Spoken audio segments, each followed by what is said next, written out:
নিতাই গৌর প্রেমানন্দে একবার হরি হরি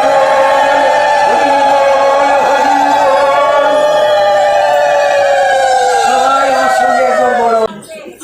সেই রাজস্বী জনকে গোটা মিথিলা নগরী পুড়ে গেলেও কিছু যায় আসে না, আর গোটা পৃথিবীর রাজত্ব পেলেও তার কিছু যায় আসে না।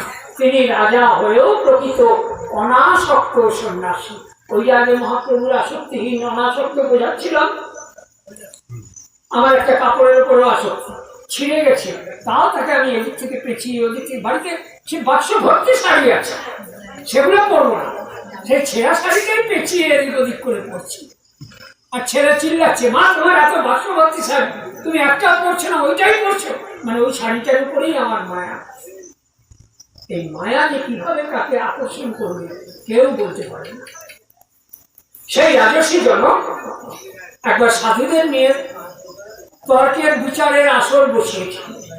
সারা ভারতবর্ষের নামি দামি সমস্ত সন্ন্যাসীরা তখন এসেছে। আর তাদের কি উপহার দেবে রাজস্বী জনক? যিনি প্রমাণ করতে পারবেন শ্রেষ্ঠ ব্রহ্মজ্ঞানী আমি। আমি কি উঠবো মা? বন্ধ করবো? তাড়াতাড়ি আছে?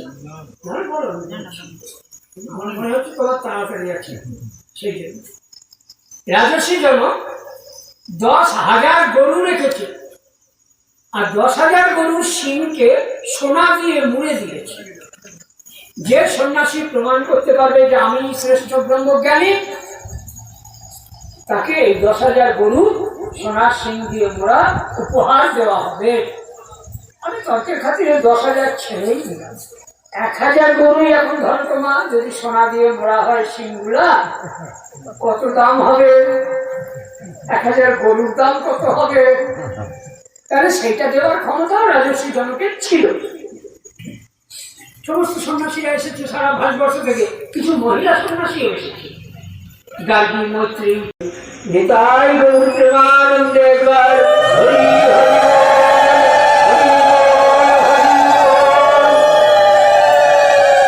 সবাই আমার সঙ্গে একবার অনেক মহিলা সন্ন্যাসীরাও সেখানে আছে। কেউ কিন্তু বলতে পারছে না যে আমি সেরা ব্রহ্মজ্ঞানী। বললেই বাকিরা সবাই প্রশ্ন করবে, তর্ক করবে, সবাই চুপচাপ বসে আছে, কিন্তু গরুগুলো নেবার লোভ সকলের আছে। হঠাৎ মাঝখান থেকে যাজ্ঞবল্ক্য উঠে দাঁড়িয়েছে। সবাই বসে আছে, যাজ্ঞবল্ক্য উঠে দাঁড়িয়ে তার শিষ্যদের বলছে, ও হে, তোমরা এক কাজ করো তো, জ্যোতিগণ, ব্রহ্মচারীগণ, এই গরুগুলি আমার আশ্রমে নিয়ে যাও, গরুগুলো আমার দরকার। তখন এবার 4-5 জন সন্ন্যাসী উঠে দাঁড়িয়ে বলছে, সে কি যাজ্ঞবল্ক্য, এখন তর্ক হলো না, তুমি প্রমাণ করতে পারলে না তুমি সেরা ব্রহ্মজ্ঞানী কিনা, আর তুমি গরুগুলো নিয়ে চলে যাচ্ছ। যাজ্ঞবল্ক্য বলছেন, আমি তো বলিনি যে আমি সেরা ব্রহ্মজ্ঞানী।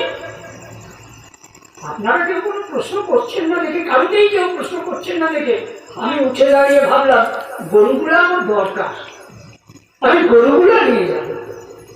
তো ঠিক আছে, গরুগুলো যখন আমি নিয়েই নিয়েছি, আপনারা আমার প্রশ্ন করুন, আমি যদি উত্তর দিতে পারি তো গরু আবার ফেরত দিয়ে দেবো, আর যদি প্রশ্ন না করতে পারি, আর যদি প্রশ্নের উত্তর ঠিক ঠিক দিতে পারি, তাহলে গরু আমি নিয়ে যাবো। সবাই একে একে সন্ন্যাসীরা প্রশ্ন করতে লাগলো, ব্রহ্ম কি, কেন, কোথা থেকে সৃষ্টি, এটাতে অনেক রকমের প্রশ্ন হলো। যোগী যাজ্ঞবল্ক্য সমস্ত প্রশ্নের উত্তর দিয়ে দিল। সবাই চুপচাপ বসে পড়েছে। তখন একজন মহিলা উঠে দাঁড়িয়েছে, বলছে, আমি এবার শেষ প্রশ্ন করবো, যদি এই প্রশ্নের উত্তর পাই তাহলে মেনে নেবো আপনি সেরা ব্রহ্মজ্ঞানী। যোগী যাজ্ঞবল্ক্য তখন সেই গার্গী নামের মহিলা উঠে দাঁড়িয়ে একে একে প্রশ্ন করতে লাগলো, আর যোগী যাজ্ঞবল্ক্য একটা একটা করে সেই প্রশ্নের উত্তর দিতে লাগলো। সব শেষে সেই মহিলা বললেন, আমার আর কোনো প্রশ্ন নাই, আমি ঘোষণা করছি ইনি এখানকার শ্রেষ্ঠ জ্ঞানী। তো আজকে এই ভাগবত পাঠে কিন্তু আমি অনেকবার বলা সত্ত্বেও কেউ আর প্রশ্ন করেনি। এই একজন গার্গী মাকেই আমি পেয়েছি প্রশ্ন করেছে। সুতরাং আমার আবার মনে হচ্ছে আপনাদের এখানকার মধ্যে ইনি শ্রেষ্ঠ ভক্তিমতী। কেউ যেন দুঃখ পাবেন না, আমি ক্ষমা চেয়ে নিচ্ছি যদি ভুল বলি। বিশুদ্ধ ভক্তি হলে তার ভেতর থেকে আপনা হতেই কৃষ্ণ ব্যাকুলতা জন্মায়। আর কৃষ্ণ ব্যাকুলতা জন্মালে সেখান থেকে প্রশ্ন উত্তর আপনা হতেই আসে। সে প্রশ্নে কোনো তর্ক থাকে না, সে প্রশ্নে কোনো অহংকার থাকে না। গীতায় যেটা বলছে, তদ্বিদ্ধি প্রণিপাতেন পরিপ্রশ্নেন সেবয়া। কিভাবে প্রশ্ন করবে না? সেবা করে, হাত জোর করে গুরুদেবের কাছে প্রশ্ন করবে, আর সেই প্রশ্নের উত্তর ধীর মনে শুনবে। তো এই মা সেই গীতার নীতি মেনে, গীতার নিয়ম মেনেই প্রশ্ন করেছেন। কেন উনি প্রথমেই বলে দিয়েছেন, আমার প্রশ্ন করতে ভয় হচ্ছে, যদি আমার উত্তর ভুল হয়ে যায়। নিতাই গৌর হরিবল হরিবল হরিবল। এইবার শিবায় নমঃ।